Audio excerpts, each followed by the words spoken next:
needle from the old crank. And there's your magnifying glass, and you have to use a microscope to measure off your point lines to 2/1000ths of an inch or 3/1000ths or 7/1000ths. Wow. When you were engraving roads and railroads and stuff, you used a same version of it, but it was swivel. It'd go round and round and round and round. It's like driving a truck or backing up a truck, because you move it in one way and the blade go the other way. So you had to figure out how to move your blade and your scriber. But that's what those are, hand engravers. And here's I don't know where that is. There it is. There's a picture of all the blades and stuff that I've kept over the years. And you have to measure each one of them with a microscope. Wow. And make sure that you have the right line work. Yeah. And this is where I got into doing detail work, was learning how to do the drafting, peeling back a plastic coating on a plastic base without scratching it. Wow. So I'm I here. did that for almost 20 years. Pardon? You asked a question, Priscilla. It's so good. I thought everybody, no? Oh, I thought the meeting ended, but I'm back now. I lost power. Honestly, this has been a day. I want to share the screen though, because I want us to see your work, David. And hopefully this time it won't, I kind of feel like that's what happened as I started to share the screen and the meeting ended for me. Okay. But hopefully that won't happen this time. Let's see, shares. You'll want to spotlight yourself as well. Oh, yes. Well, I don't think we can have two spotlights. Oh, maybe you can add a spotlight. There we go. Thank you. But it's not letting me share because I don't know why. Because Zoom is determined to ruin this Connect session. Aren't we having just fun today? 2 days ago, Gosh. 2 days ago, I sneezed so hard I threw my lumbar out, and now I've been walking with a cane and pain pills. Oh my gosh! This has been fun times. I mean, I never heard of that. That's horrible. I'm so sorry. I see you. Listen, I'm happy to be on this side of the earth. Okay. Okay, so It's all right. 73, 74. Well, 20 Okay, minutes, I see you got some of my stuff up there. 20 minutes in, I think we are ready to start. All right. Yes, I did ask you look at all this gorgeous work. I did specifically ask you, and I'd like to start there, to put up something that was and tell us a little bit about your dad. So I want to find a piece that was your father's. Those will be right at the top. Yeah, they're right there. Right underneath my photograph. Right, like this one right here. Second one in. Is this one? I don't see anything. That's one. That's a wood block. Oh, But that's of the Cardinal streetcar that used to run from Georgetown, Kentucky to Frankfort, Kentucky. And it was owned by the Cincinnati and Frankfort Railroad, but it never went to Cincinnati. So this streetcar ran for almost 50 years. It was one of the few gasoline powered ones that was around, but he did this woodcut back in the 50s, I believe. So was your father a trained artist? Yes, yes and no. I know he took some courses before he went off to World War II, And when he went off to World War II, he took his watercolors and some inks and stuff with him that he could carry. And he did scenes of the battlegrounds and where they were in the different parts of Europe for the war. He was a medic, so he got to go in and see a lot of the different things. And there's one of the camps. After when he got out, when the war was over, he donated the work to the Army Art Museum, and to this day, it's still circulating the world to all the different bases. There's like 14 or 15 pieces. And they do shows at all the different Army bases. This is the last piece my dad did before he passed away. And it's oddly called Last Chance Railroad Station. And it's just a made up watercolor that he just loved doing, that type of stuff. But it's really nice. I mean, he's got a nice loose style and everything. Yeah. And apparently this is you? Yes, that's the Midway Railroad Station. That was in 1954. That little teeny tiny speck down in front of the window, that's me. But this was in Midway, Kentucky, and this was torn down, I think in the 80s. The city didn't know what to do with it, and they were having very, very hard times financially, and it was just more economical to tear it down. But now they regret it tremendously because Midway, Kentucky was built by a railroad. The Louisville and Ohio Railroad built Midway. They bought the land, they laid out the streets, they named the streets, they built the houses. And it's one of the few surviving railroad towns, and it's still the same way it was back in the 1800s. Oh, wow. But anyway, that's a pity.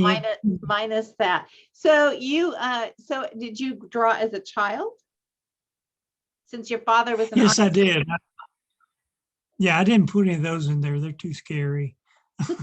But it was just basic stuff that I drew. Dad would give me a crow quill pen and ink, and I had to figure out how to use it and make it work. And that was great because when I got into mapping and all that, we used crow quill pens for correcting and adding type and different things within the mapping industry. So I was already able to use one, and I still use it to this day. Do you have one handy? No, I don't. Oh, darn. Okay. It's just like a regular pen holder that you buy at an art shop. And then you get a little removable pen, different size stylus in each one of the pens, up to where you get to the bigger pens where you got the lettering and stuff. Huh. I would like to, I need to take a look at that. I don't think I know anything about those pens. Wait, I may have one right over here. Okay. I can reach it. Give me a few seconds. Sure.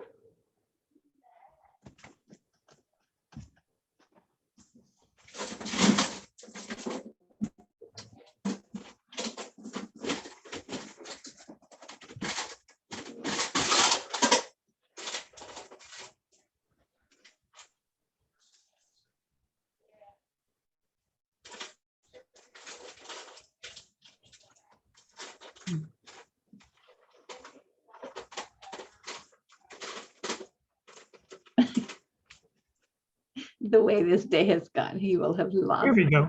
Oh, there we go. I don't know if you can see it or not. It's not up on the screen. Can you see it? If you put it right in front of your face or beard. Okay. Well, I mean, yeah. Okay, just push it a little closer to, there must be a hole in your laptop or tablet somewhere. Do what So now? then you change, so it's like a fountain pen, only you have to dip it into the ink. This comes out like that. Right. And then you take this, when you put it into the pen, you take it and you dip that down into the ink.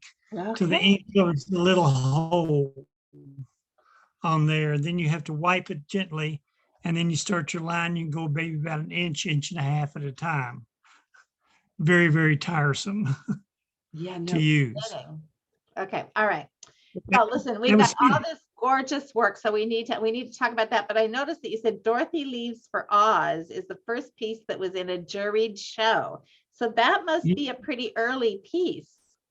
It is. It was done in the 70s. I was in my graphite mode, which was the only thing I was really drawn with at the time. I believe that's on Strathmore paper. I can't remember from the time. I've still got this piece. It's hanging in my bedroom. And it was 185 artists that were juried into this show at the University of Kentucky, and then get into a show that would, for everybody in the state. So I was lucky to get into that. It was my first show, and then it was a long time before I got into another one. Oh. Well, it is a really, really interesting piece. So interesting. So you, from the very beginning, because I mean, you don't just do straight up a train or straight up a house. Like there's almost always a sort of twist to it, or something that makes you stop and say, Yeah, what is it's this all about? Like for instance, this one, it's your description of it says that it's a peaceful glade at sunrise or sunset. However, when I look at it, there's a little bit of what exactly is going on here. It's a little bit uneasy. this is Spirit of the Woods, and it's made to make somebody a little bit uneasy, or it's the extraordinary and the ordinary. You've got this nice little fence gated driveway in here, and you got this trees bare in the background, and then down in the water itself, you got all this action going on, hidden within the forest itself. There's always things going on that are just like magical, but this just kind of brings it out. And you got a little, I've put a heart in there in the shape at the bottom, the red heart, and then the movement of the trees and everything like that. It's something to promote a magical feeling within yourself. So it's interesting because I look at it and I say, is that oil? You know how oil makes, like, I think oil makes like iridescent colors. Do Oil, what, Nick? are you hearing me? Do I can? You say you see different? We're having some trouble with the audio, it sounds Yeah. like. So, well, anyway, it's such a striking piece. Like it's so simple. I mean, it seems simple, but it's not. It's just so different. And also this one, which just seems like an old, whatever those things are, old RV. This is the GM horse van. Oh, This was made specifically for Calumet Farm in central Kentucky, 1939. They went to GM, and this was the first horse van made. It has rode, I believe, 8 Derby winners. Oh, you're kidding. And it's done at least 4 of a Triple Crown winners, hauled them around the state. It's been refurbished. They bring it out to Kingland and take it to Churchill Downs, and put it on display each time that the meats come out. But Calumet Farm was started by the man who owned the Calumet baking powder. And that's where the name came from, for the baking powders, from the name of his farm and everything. But they were a big entity in Lexington, Kentucky, until like the 1960s, when they did some creative bookkeeping and lost the entire farm. Oh, oh. Well, that's too bad. But I have to tell you, well, obviously I'm embarrassed. I'm such a city girl. I thought it was an RV. But I wanted to say that this is also striking. It's like so striking. It's not just a cool vehicle. There is something you've done here, something with the contrast, but also your sky and your trees are so masterful. Like those trees. Oh, I just absolutely love them.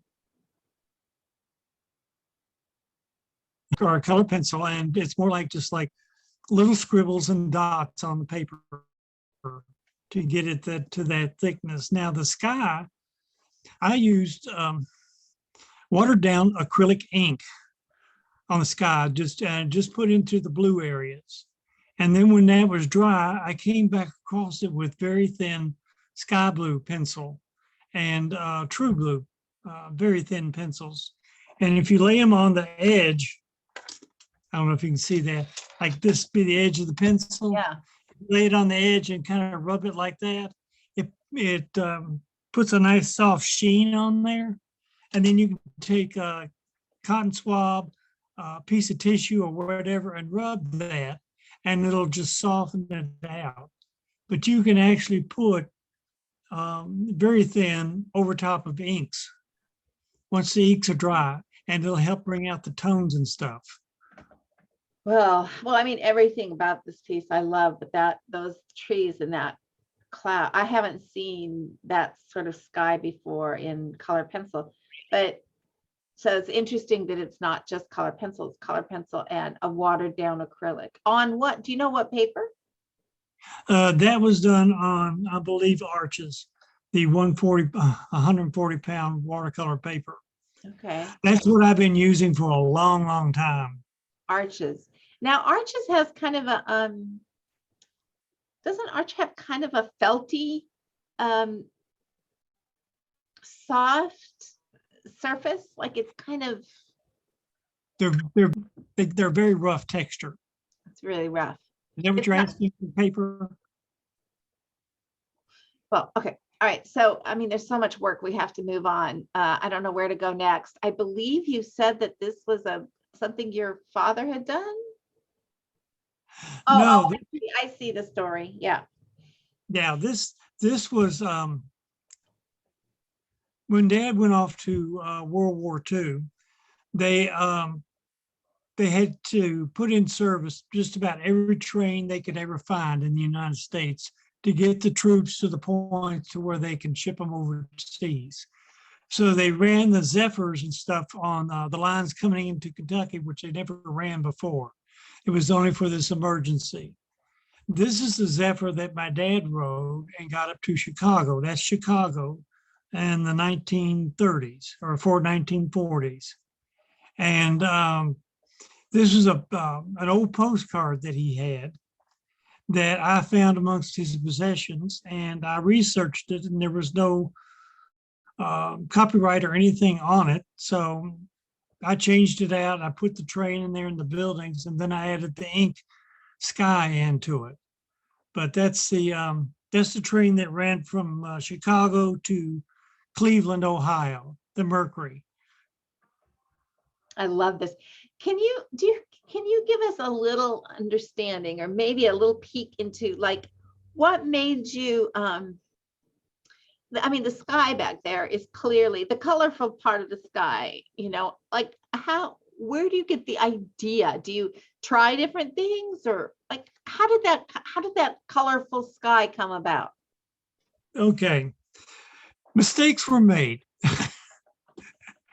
We'll just start right there. I mean, we do make mistakes, but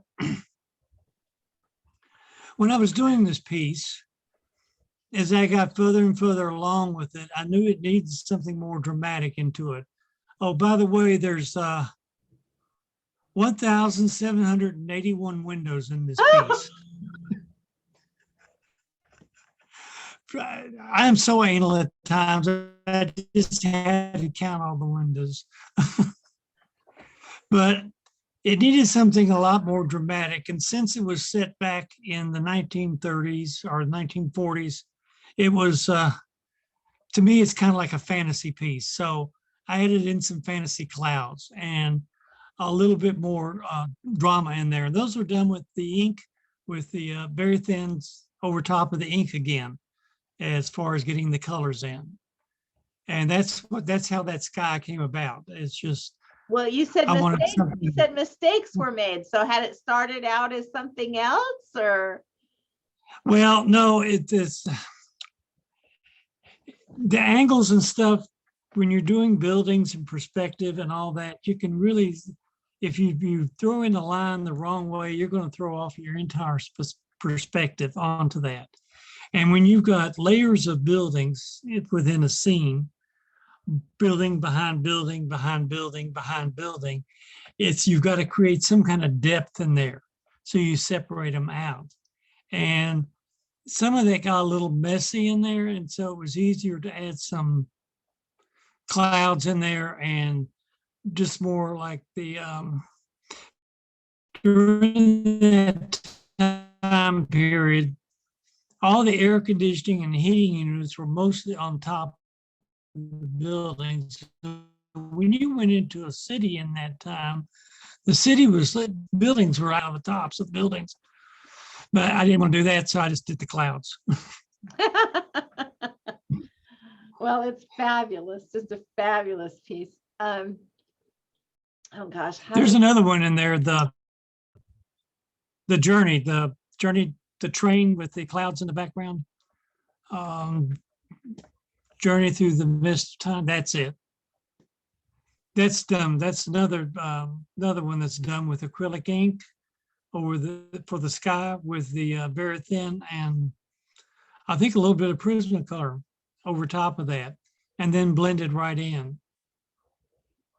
They add nicely to the tones of it. You don't quite get the tones you want with the inks alone. So you can add a lot more depth with the very thins and some of your Prismacolors on top of that, which is what I've been learning to do with the Inktense pencils, which I love those.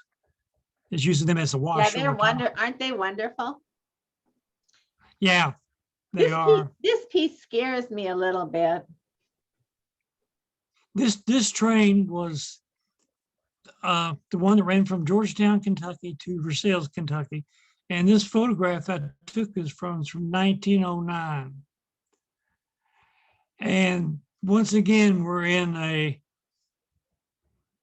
time warp type thing.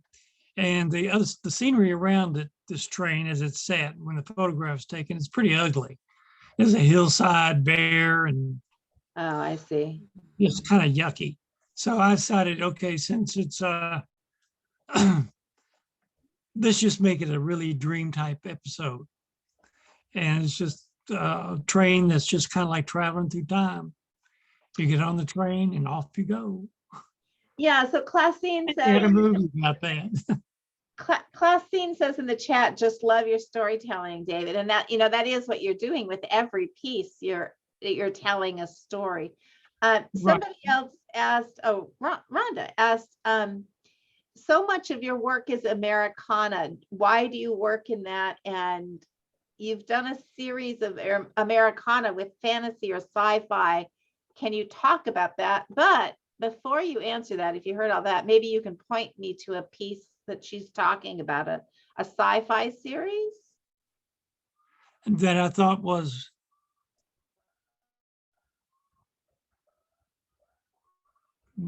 I didn't catch what you asked. Oh, sorry.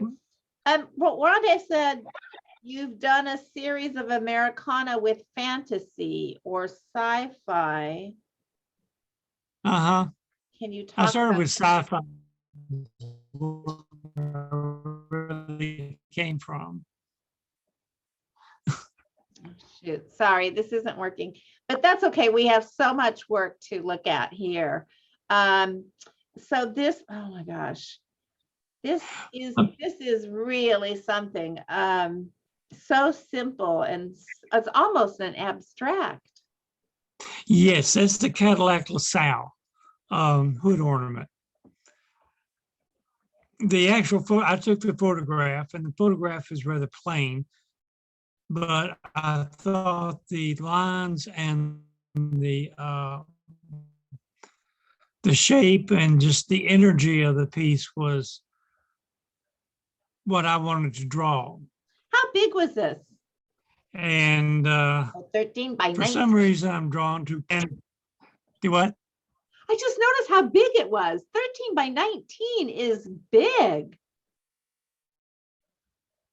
Yeah, it's 13 by what? 13 by 19, 18? 19. Yeah. That is a big piece.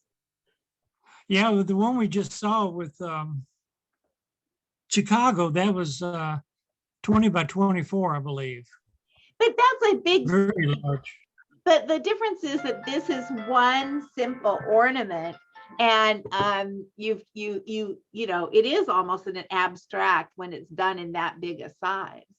That is fantastic, and it's with Prismacolor, Verithin, and Inktense, it looks like.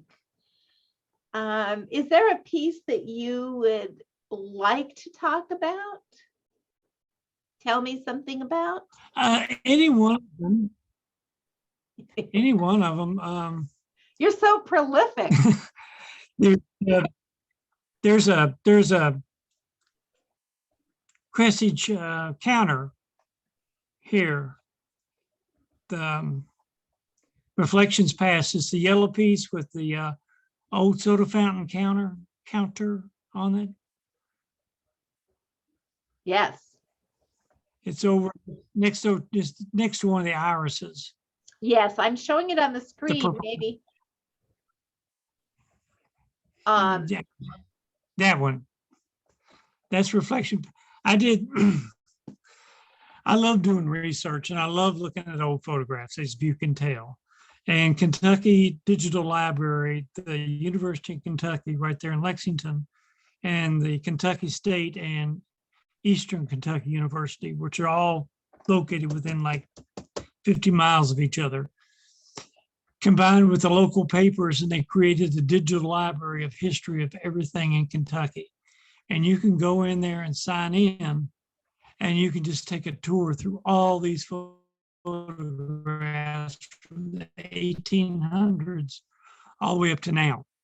The old basketball teams, everything. Anyway, I came across this of SS Crestage, which was in downtown Lexington. They've since long torn that down. It was a black and white photograph, but I remember going into the stores, and I remember the colors and stuff like that, and the terrazzo floors and the bright colors and the stripes in the 1930s type style of signs and everything. So this is how this came about. Using that photograph, of course, it's in black and white,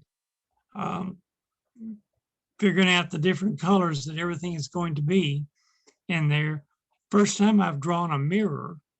I've never drawn a mirror before, and figure out how to do that and how to make it reflective but not reflective. Right. And all the equipment in there, like the root beer barrel in the back, and then there's a like a steam bar right in front of that they used that for like hot dogs and stuff like that. There's a gumball machine on the counter. There are signs of ice creams and stuff across the top. It was just I love doing nostalgia pieces. There's not pieces that I can really enter them into a competition because I didn't take the photograph, which I've argued with several people on that. How could I take a 1909 photograph when I wasn't even born yet? But anyway, I love doing these type of pieces. I usually do a big, I research them, find out everything I can about them. That's And that, wonderful. I feel like that makes them more viable, more. Right. Well, yeah, I mean, I kind of, yeah, I feel the same way, David. There's some people that want to draw things that you cannot take a photo of.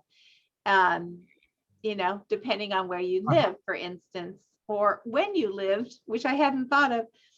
Somebody asked what your favorite brand of acrylic ink is. I use, or I can't think of the name of it right now. I use Higgins ink. I've also used Pelican ink. I can't think of the one I'm using right now. It's an acrylic water-based ink. It's in the other side of the house in a room. I Water can go based. get a bottle. Huh? That's okay. If you can email us afterwards, because I know that it was Francis who asked, and Francis, if you email us or email, you know, David, you can find his website and track him down. I don't think he's too hard to find, and ask him. That would be great. Dr. Martin, I use Dr. Martin's ink. Dr. Martins. Yeah. So this is also just an absolute favorite of mine, and it says Hudson has a surrealistic dream. I love that. Do what now? I love the title. Oh. Oh yeah. Hudson has a surrealistic dream. We both did. I did a when I was living in Canton, Georgia. They had a big car show there, and I got a picture of and then there's this other Hudson that was sitting over to the side, and it was kind of plain looking, but it had some really great soft reflections into it. And so I took the photograph, and then I just had to bring those reflections up. And when I started really getting into it, it looked more like a surreal thing on the car, and the bumper with the diagonal or the horizontal buildings running with the bumper and everything. It just was a fun piece to do. I absolutely love this piece. Is this, you said that it's Prismacolor and they're thin. Do you burnish? Do I what? Burnish? I do burnish. I also use a thinner. I used to use Bestine, but Bestine's not made anymore, Oh. which is probably a good thing. It's probably why I'm so crazy now from using Bestine when I was younger. But Mona Lisa is what I'm using now, thinner. Okay.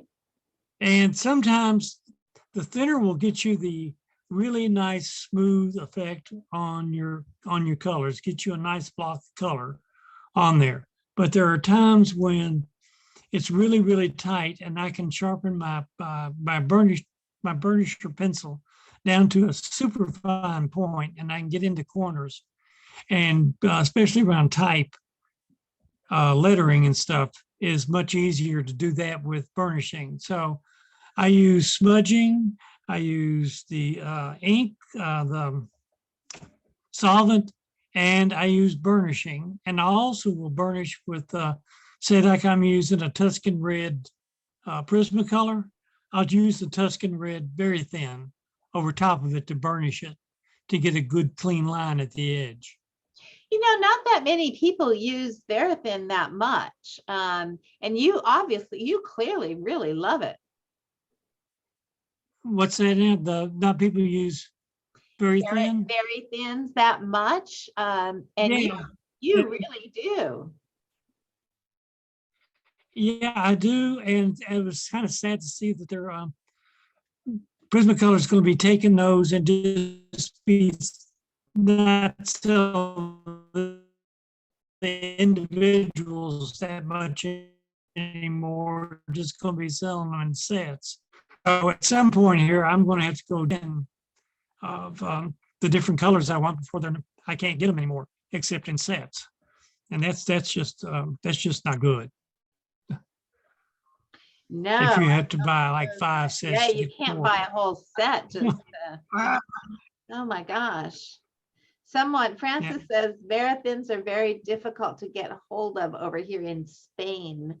My goodness, Francis, you're in Spain. Yeah, I imagine that Verathins are hard to get a hold of and they're going to get worse. That's going to get worse. So Yeah. This is also your favorite. I think this is your favorite Trinity, the Prismacolor, Verathin, and Inktense. So did you use the Inktense on the black?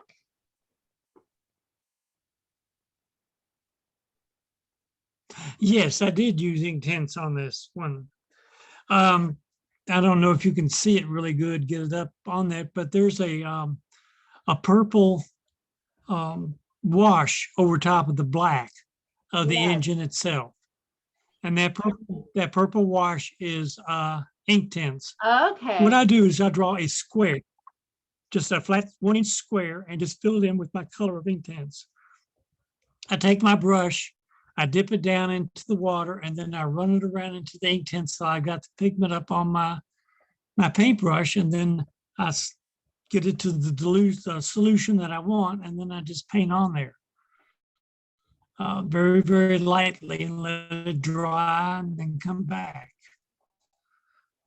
I see. The thing about using solvent and waters is that you've got to give them time to dry. And a lot of times I've been learning that I have to give them more than 12 hours to get the paper really good and dry. That's why I use the arches. That paper, I can just abuse the ever-loving out of it. And it just keeps right on going. You can erase hard. You can use a ceramic knife on it and still not cut into all the layers of paper that's there to make this 140-pound watercolor paper. And you can get some just fantastic lines out of it with the brush and an X-Acto knife or a ceramic knife. So do you have a piece where you use the X-Acto quite a bit? Let's see, the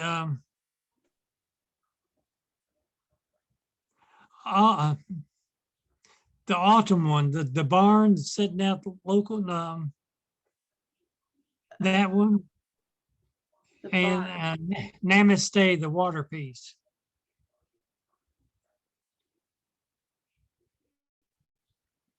Oh, Namaste. Okay, or Namaste. All right. Oh, this one too. This barn. You've used the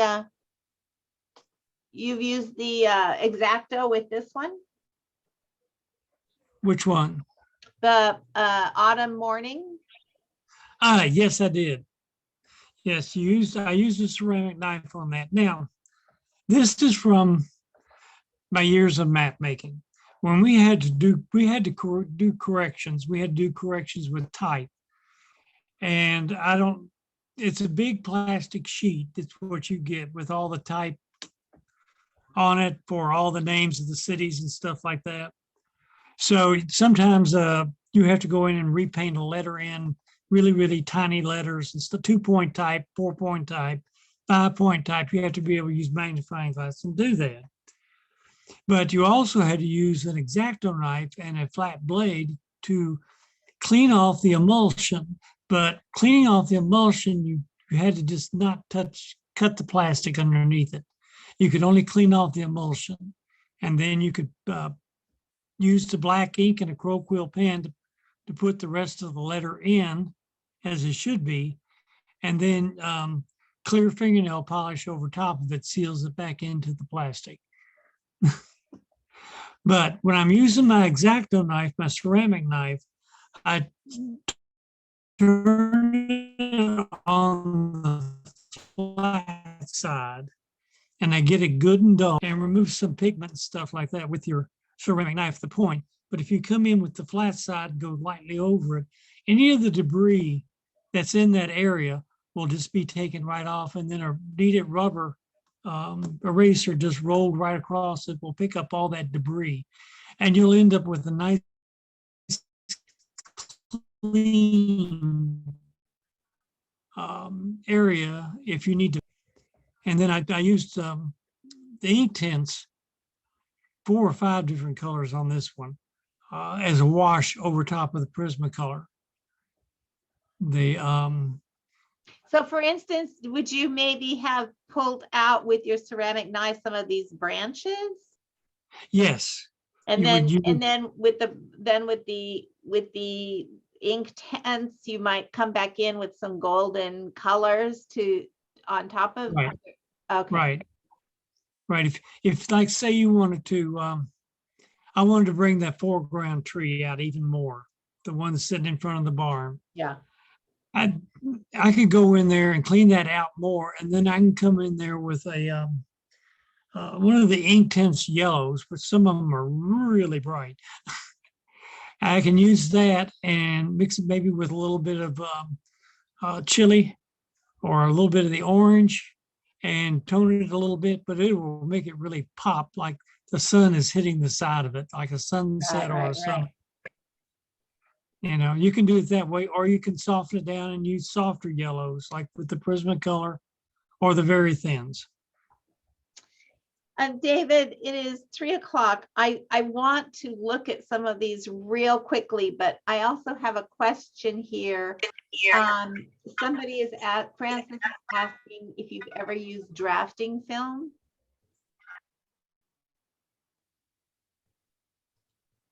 I used drafting film all during my career with mapping company, and design on that.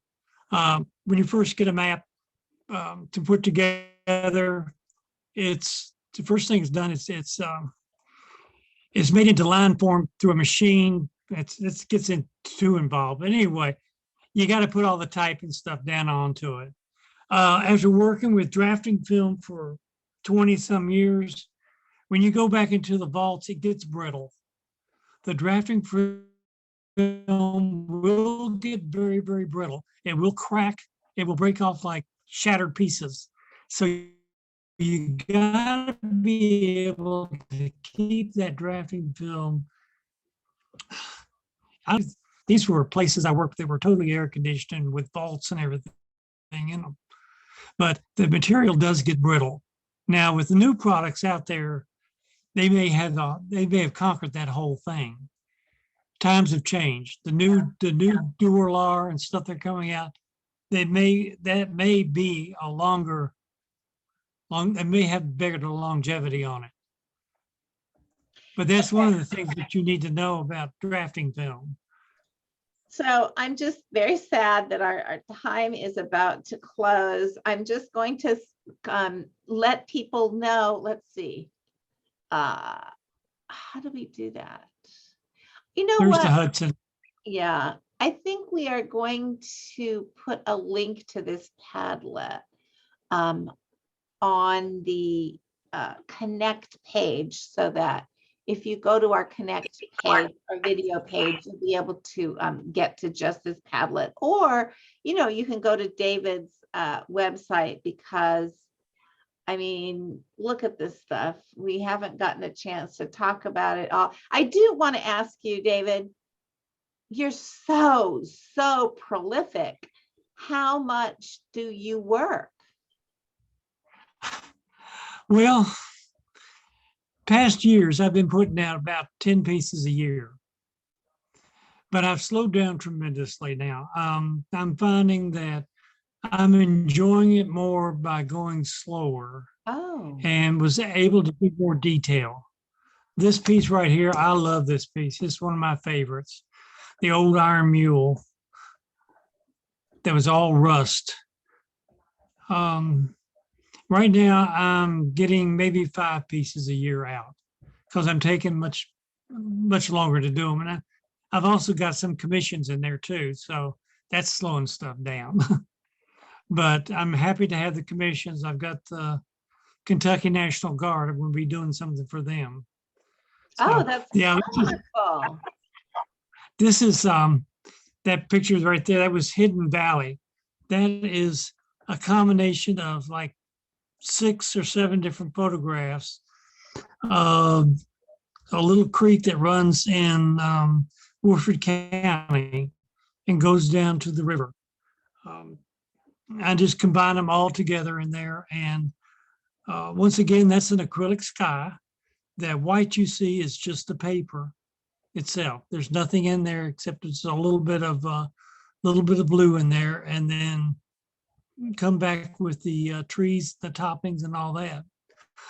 One of the ones that's got really good trees in is the Another Man's Treasure, the junkyard shot. It should be in there somewhere. The old Chevy truck sitting out in front of the old camper, the old, there it is, the old trailer. There's some more trees for you. They're just done in with heavy and then cut back a little bit, then add in, then cut back and add in until I get the right colors that I want. Getting the textures on the old trailer and the truck, and then the grass and the rocks and stuff. This was a challenge for me. I loved it. Yeah. Well, I love your vision. I love your execution. I love your little edge. I don't know what to call it. It's like you don't, oh man. I think we're going to end on this one, which takes my breath away. I do have Francis said, I loved seeing your art, David, and love hearing the stories. I'm blown away by the details. Thank you for sharing. Thank you, Francis. You're very welcome. Yeah, so, oh gosh, this piece is amazing. This is blue sky smiling at me. That is just absolutely a masterpiece. We're going to have to go. Thank you so much for taking the time to put all of this work together for us and for being willing to talk to us about all this wonderful stuff. Anytime you want to do it. Yeah, that's another tractor. That's some Yeah. Just wanted to make sure. 16 tractor. Yeah. So I'm going to let you get back to drawing because we need more David Neace art. Yeah, I got a work in progress on here. Is what I'm working on now. I think it's right next to my photograph. Oh, is this a work in progress? Oh, it is. Yes, that's the one I'm working on now. Oh, wonderful. That's the Essex Terraplane 8. Well, we can't wait to see it. Hudson. And it's finished. 1933. Yeah, it's taking me time on that one. I just been working on the type today. Oh, well, we know it'll be beautiful. And I want to thank all of you who came to listen to us. And thank you so much, everyone. And have a great rest of your day. Bye-bye. You do too. And thank you all for today. Bye. Bye.